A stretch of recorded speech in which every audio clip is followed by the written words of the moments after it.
Hey, how's it going guys? My name is Abyss, and in today's video, I'll be going over the newest limited 5-star Harmony character, Robin. Now, she has made quite the big impact in and out of the game, but I'll be making a very simple guide, just on things you need to know, including your relics, light cones, and teams, and anything that I think is essential for you to know just as more of a basics kind of thing, but you might learn something new either way. Firstly, let's discuss, is she worth it? Now, her ban has been out for a little while, so I'm assuming you've pulled or haven't yet. For those of you that haven't, I would say yes. Yeah, she is worth it. For all players, I'd say she's worth it, whether you're early game, free to play. I don't see how she wouldn't benefit your account. If you are saving for someone in particular, like you really want to get Boot Hill or something, then go for them, obviously. But it's more so if you're just questioning it, you're not too interested with anyone else coming out that's been announced, and you're just wondering, is this going to really benefit my account? And to that, I do say yeah. Excluding my personal bias, she is very useful. She has a place in many team comps, very similar to RUAN MEI. Slight differences in the kit, obviously, but overall, she's just as impactful. She can slot in fine in those hyper carry team comps, except for, you know, like Blade as a DPS. She works well in dual DPS. She's not just limited to follow-up teams, she can work really well in dot teams as well.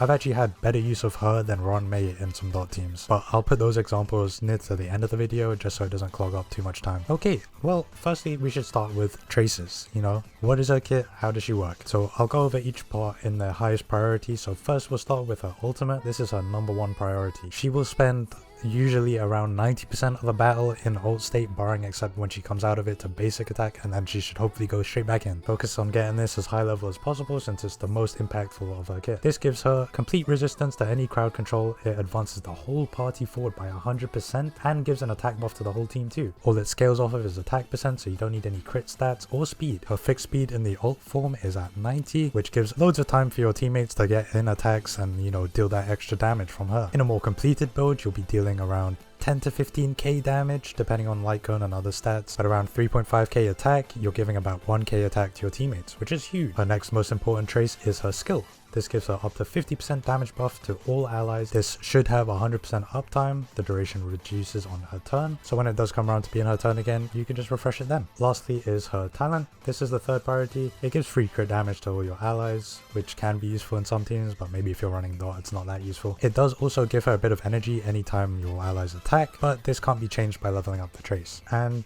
you know, we can talk about the basic. It's very simple, just like any other support. You just hit the enemy. Ideally, you leave this level 1 and you save your resources. There's nothing special about it. If your brain is wired like mine and you're a dummy, then yeah, I mean, level it up until the stupid pulsing thing goes away. Let's quickly talk about how to play her.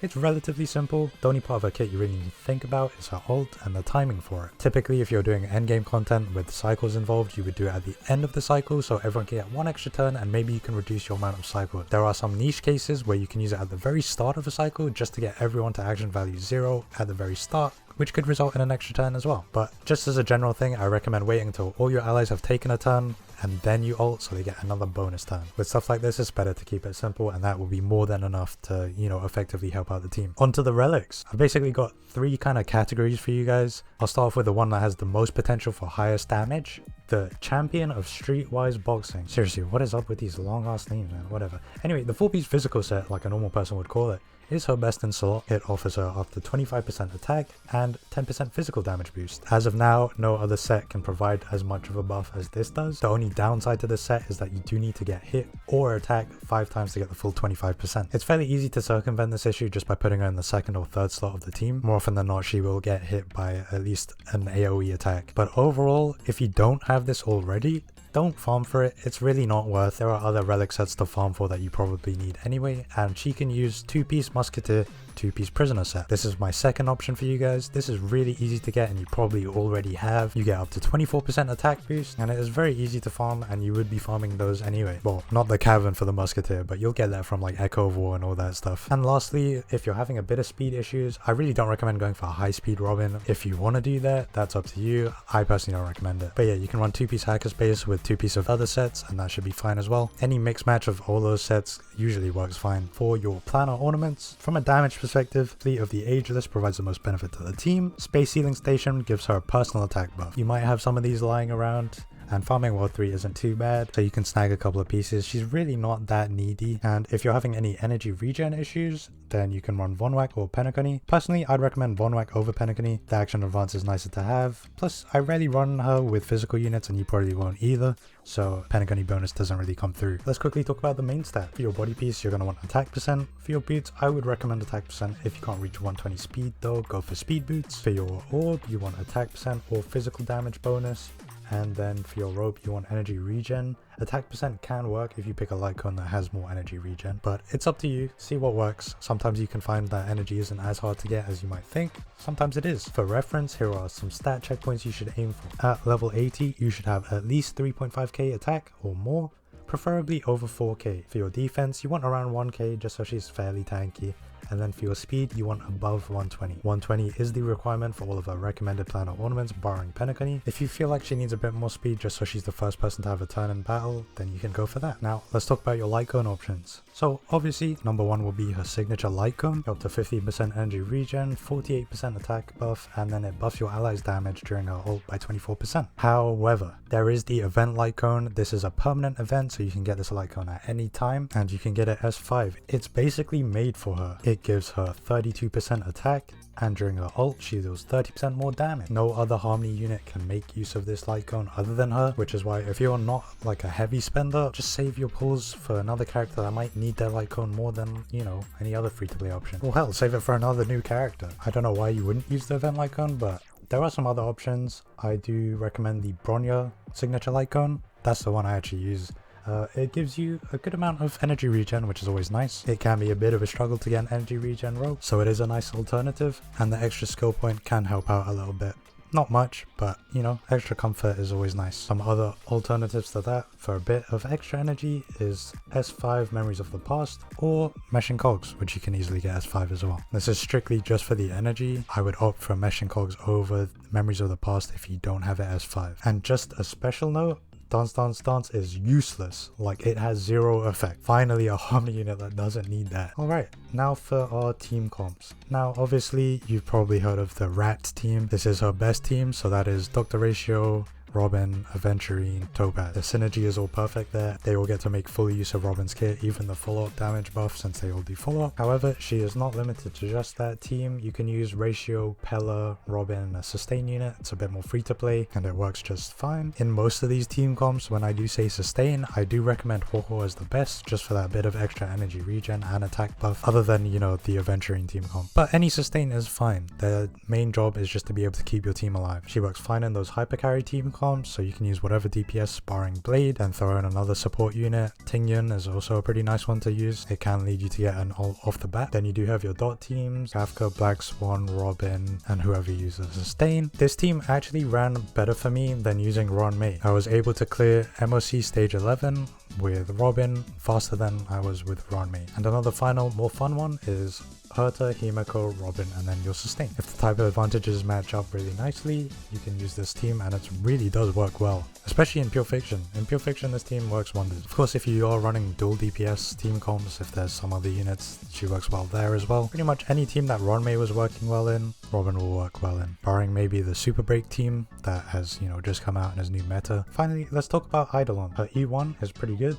All allies get 24% res pen. This just means that there's more damage dealt by the whole team when her ult is up. Her E2 is kind of mediocre, the energy is decent, and the speed is an okay bonus, but I don't think it's a game changer. Her E4 is a cleanse and effect res buff to all allies. On paper I see how it can be useful, but in practical use it's kind of rare to really need this. I don't recommend this as a stopping point. If you're going all the way to whale for a character, then you know you're probably going to E6. Don't reach for E4. That's not to say you should go for E6. You know, E0, S0 is my personal recommendation. And lastly, her E6 is busted. It basically makes everyone a DPS. It's actually wild. I think it's like you go from 10k from, you know, her follow-up and her ult to like 100k as her follow-up or even more. So yeah, busted. Everyone on the team is going to be doing 100k plus on their basics, skills, whatever, maybe even more. And it also lets you run those silly team comps where it's like 4 Harmony units or whatever, or 4 supports. Now Abyss, do I go for E1 or S1?